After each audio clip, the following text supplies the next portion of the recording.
Lorsqu'on travaille avec des architectes, il faut arriver avec des besoins aussi, des besoins qu'on a, qu'on peut exprimer soit verbalement ou par écrit, mais il faut avoir des grandes lignes sur à quoi on s'attend. On est impliqué beaucoup, moi et ma conjointe, à ce niveau-là.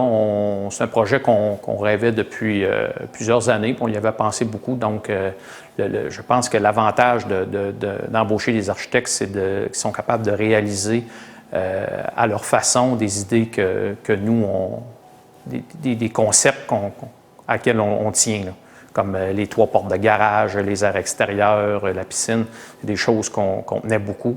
Et on les laisse nous présenter comment ils voient ça.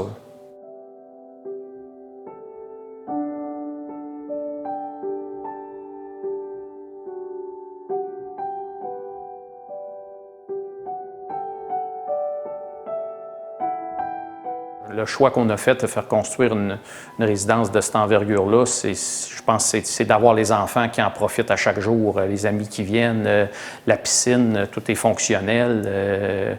Donc, c'est le plus gros avantage, là.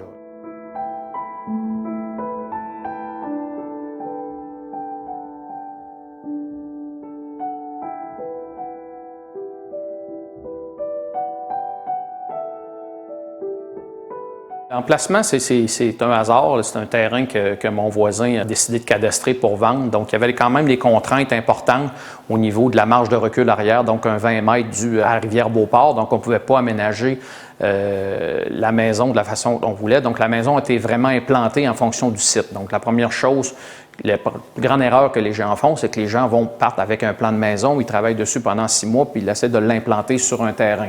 Moi, je savais que c'était pas comme ça que ça fonctionnait, donc c'est pour ça que j'ai invité Mathieu dès la première rencontre pour qu'il fasse la conception de la maison en fonction du terrain. Donc, je ne voulais pas couper un seul arbre, je voulais respecter l'orientation du soleil, donc ça, c'était très important.